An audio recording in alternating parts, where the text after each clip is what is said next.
Welcome everybody to the next episode of the Cannabis Review. I'm delighted to be joined in this episode by Lukas Hurt, who's the publisher and editor-in-chief of magazine Kanopi and the publisher of Cannabis Therapy magazine. How are you keeping today, Lukas?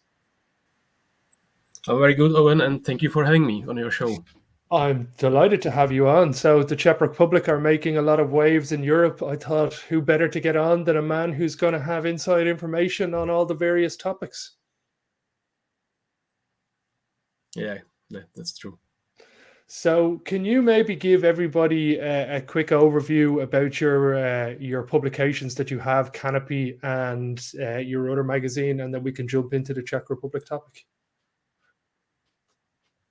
Okay, so very briefly, I'm publishing Kanopi Magazine, which is a bimonthly magazine in the Czech Republic. We print around 10,000 copies every 2 months, and it's being sold all around the Czech Republic and also in Slovakia. And apart from that, we started a couple of years ago also a English online version called Cannabis Therapy magazine, and we try to publish the articles which are interesting for international audience in English there as well. And currently, we are also working on some kind of automatic translations into other languages, so that we can have more broader audience, even from some non-English speaking countries such as like Spanish or French or German and stuff like that. And basically, the magazine is focused on medical aspect of cannabis, but also we take up the topic of the recreational legalization because it's being discussed here in the Czech Republic more and more. And I'm sure that's the thing which interests you most.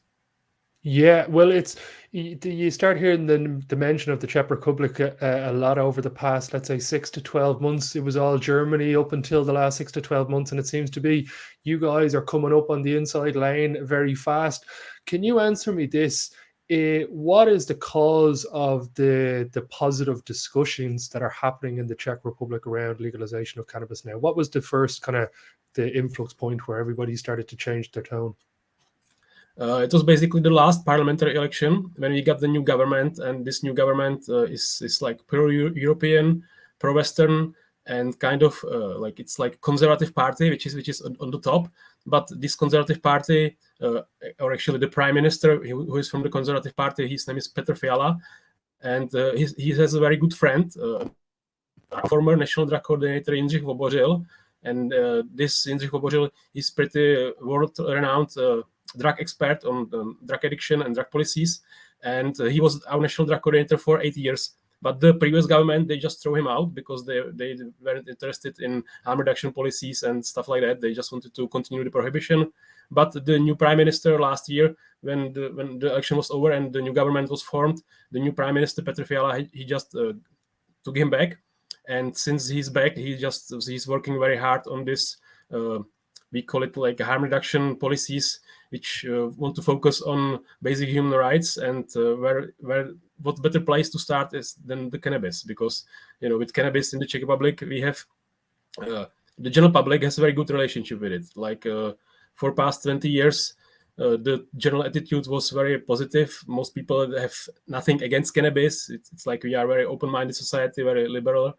But the laws and the prosecution from police and from the justice system was always there, like in other European countries. So we have many people who are in jail only for growing and using cannabis for their own purposes without even selling it. And there are some very like exemplary cases of people who didn't do anything, didn't harm anybody else, and they end up like young people, and they end up in jail for 5 or more years. So we want to change that. And under this leadership of Jindřich Vobořil, who has the blessing from the prime minister to do this, we are just working on the regulation bill, which would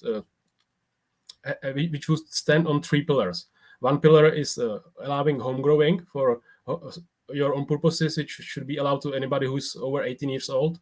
And then the second pillar is existence of cannabis social clubs, and the third pillar is a regulated market. So obviously, in terms of international laws and single conventions and the EU law, the biggest obstacle will be with the regulated market, and this is taking up the most of our time. I mean, the people who work on this, because I'm a member of several subgroups who are working on this under the umbrella of National Drug Coordinator and the government offices.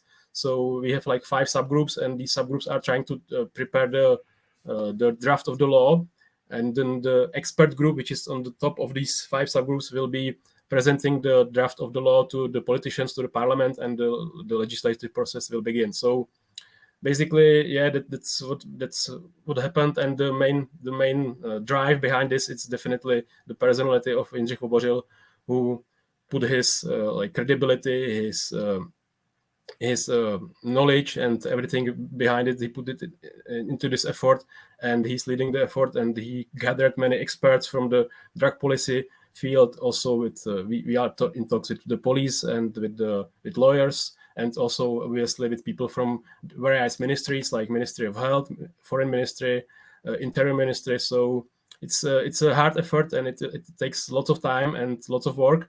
But hopefully we'll be able to prepare something which will be okay for the politicians, for the politicians in the parliament, the MPs, and then in the Senate. And if this law passes, we should be able to legalize somehow in next year. So hopefully 2024 should be the year. Very interesting. Can you tell me the subgroups and the expert groups that you talked about? Is there a specific division in government, or a specific a person in government who is in charge of setting up those subgroups and expert groups, or is it a multitude of different departments? It's multitude of different departments, but basically who was deciding who will be sitting on each subgroups is people from Jindřich Vobořil's office. So it's all under him, and he has some people working for him who are actually administering this agenda, because he has many stuff to do, so he has people working for him. But generally it's not like that would be like one ministry which would be overlooking all. It's like this, it's all coming from the offices of the government where Jindřich Vobořil works. So in every subgroups there is someone from Ministry of Health, from Ministry of Interior, there are some national anti-drug police force, there are people from the custom offices, and they have their representatives in each of the subgroups, and the subgroups are divided thematically. So one of them is international law, the other one is home law and like laws in the Czech Republic and the prohibition and the repression. The third one is economy and taxes, and so on. So in total there are 5 of them, and I'm a member of 2 of them, but I'm trying to follow the work of the other 3 as well. But so far I can't say anything openly and in public, because it's all like behind closed doors at the moment. The first, I totally agree. But the first public announcement should be by the end of March. Okay, end of March. And in terms of working in unison with your neighbours, Germany, do you believe that the 2 political leaders of each country have had discussions on this and are kind of moving in unison? Or do you think they're on 2 different trajectories, that it might look as if they're working together, but it seems as if Czech Republic are going a hell of a lot faster than Germany? Definitely there are talks between not the politicians, but between the officials. So the team of Jindřich Vobořil is in close talks with their counterparts in German government. So it's the German drug experts who are working on the bill. So we are trying to discuss our next steps and try to be in line, because we also have a long shared border. So we need to discuss the things. If one legalizes and the other one doesn't, so what would happen? Because you have the free trade in the European Union. So it's like lots of things to be discussed. And yeah, we are in close touch. Not me personally, but people from our team, from Jindřich Vobořil team, are in close touch with them, and they are trying to make the same steps or similar steps in order to be in line somehow. Excuse me.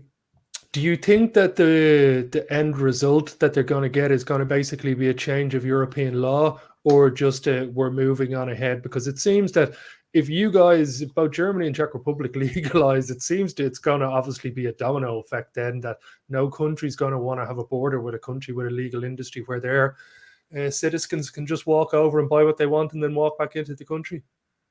Yeah, well, that's the biggest issue, and we are just talking about this a lot, because everybody is usually scared of this single convention and the UN, but in reality, nothing can happen if we don't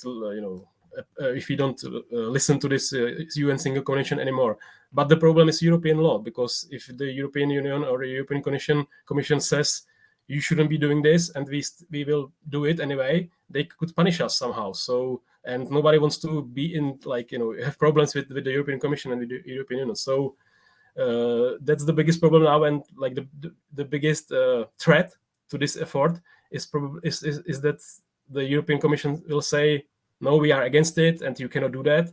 And then obviously Czech Republic is a small player, so we would need the help from German government to try to, not, I wouldn't say force, but to try to persuade the European Commission and the people in there responsible for this decision to allow it at least somehow, or maybe it will end up that they will say, you can legalize it for the home growing, because it's like a human rights issue, because you shouldn't be putting people behind bars because of growing few plants.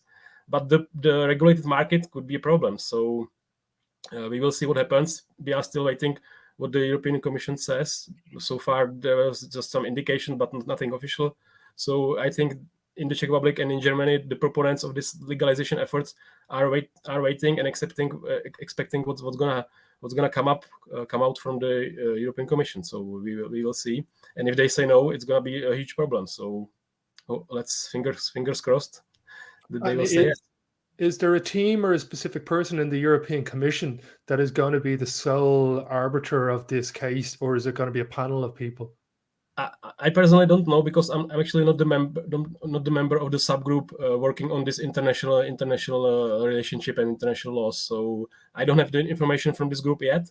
I will have them, as I said, at the end of March. But so far, I'm just focused on my two groups, and I'm following the news from the other groups as well. But I don't know how this is like in regarding the European Commission, because I'm not doing this like in depth. I totally understand. Well, something I wanted to ask you about: what is the Cannafest in Prague? Is that the top event that you guys have every year in the city? Yeah. It grew from a small minor trade show to one of the biggest and largest cannabis trade shows and expos in the world. I think probably it's the second biggest to Las Vegas, and maybe to Cannabis. It's comparable to Cannabis, but definitely it's hugely popular, and there are many people even from other countries coming here for this trade show, like from Germany, from Poland and Slovakia and other countries which have pretty strict cannabis laws. So they come to Prague in every November, and it's very good that the main organizer of the Cannafest, he doesn't just do the trade show, but he always organizes a professional conference which is attached to the trade show, and there are always like very important figures of the cannabis world, from science, from politics. There are many patients there, so it's really great that if people come to visit Cannafest, they just don't see the companies and they don't just buy, I don't know, like flower pots and seeds and stuff like that, but they can also attend this professional conference and see the important people who are doing research for many years and who are very knowledgeable in the field of cannabis to give their talks. So it's a lot of education as well. Okay, very good. So it's on every November for everybody that's watching. Usually it's always the first weekend in November, and okay, very good. It's like around 30,000 people coming every year. Wow. So tell me this before we go. You got your first edition of Kanopi Magazine coming out this Thursday. Do you want to tell everybody a little bit about what's going to be in the first article and what people can expect from the magazine moving forward? Yeah, it's like the first issue of this year, because we've been on the market for nearly 5 years now. So it's excuse me, I misspoke. First issue of this year, and there is obviously we focus mainly, as I said in the beginning, originally the magazine was focused on medical aspects, but because what's happening in the Czech Republic, as we were talking about, we focus more and more on the politics and on the upcoming regulation. So we have a large interview with one famous hip hopper, rapper from the Czech Republic, who established like a chart. He calls it a chart 420, and he tries to speak with the politicians who are actually against this legalization, which is mainly the Christian conservatives, like in every other country, and then the extremists from the like right side of the spectrum. So yeah, that's basically it. And from the medical aspects, we are just talking about health problems, women's health problems, and how cannabis can help them. That's the main topic of the issue. And also, as in every issue, we have many patient stories. We have growing articles about growing, because we want to encourage people to grow their own medicine at home as well, of course, in a legal way. So we are talking the CBD strains with up to 1% THC, which is also very interesting development here, that since 2022 we have 1% THC legalized in the Czech Republic. So we are the only European Union country to allow this, and only second in the whole Europe to Switzerland. And this contributed also a lot to like the cannabis boom in the Czech Republic, because the more THC you can have in the plant, the richer profile you can have in the CBD product as well. And so basically that's it. It's like we have more than 100 pages, so loads of interesting stuff to read, and we hope to be able to translate as much as we can to English, and then hopefully to other languages as well.